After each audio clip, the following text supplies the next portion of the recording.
Saudara Komisi 10 DPR RI mengadakan rapat kerja bersama Kementerian Pendidikan Dasar dan Menengah, Kementerian Kebudayaan, serta Kementerian Riset dan Teknologi di Gedung DPR RI Jakarta. Salah satu topik utamanya adalah evaluasi ujian nasional, serta kesejahteraan dan kualifikasi guru.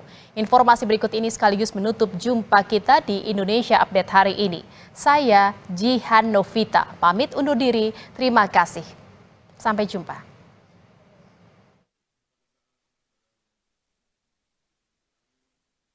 Menteri Pendidikan Dasar dan Menengah menggelar rapat kerja perdana dengan Komisi 10 di Gedung DPR RI Jakarta. Beberapa agenda dibahas antara lain soal rencana penerapan kembali ujian nasional untuk sekolah dasar dan menengah. Menteri Pendidikan Dasar dan Menengah Abdul Muti mengungkapkan bahwa akan mengkaji pelaksanaan ujian nasional. Namun ia menegaskan saat ini ujian nasional masih dikaji oleh para peneliti dan pengambil kebijakan terkait ujian nasional. Iya, masih mengkaji dan baru akan melakukan diskusi dengan para peneliti dan pengambil kebijakan terkait dengan UN itu. Jadi masih kita evaluasi dan kita coba nanti keputusannya setelah kita evaluasi. Ya.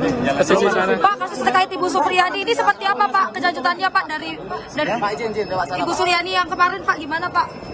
Ibu Suryani kabarnya sudah selesai, sudah damai. Katanya mau diangkat P3K Pak.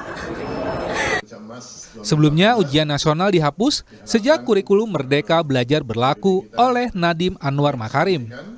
Penghapusan dilakukan karena kondisi pandemi COVID-19 melanda Indonesia sejak 2019 lalu, sehingga masalah keselamatan siswa dan guru yang diutamakan. Jihan Jufri, Arif Rahman, Kompas TV,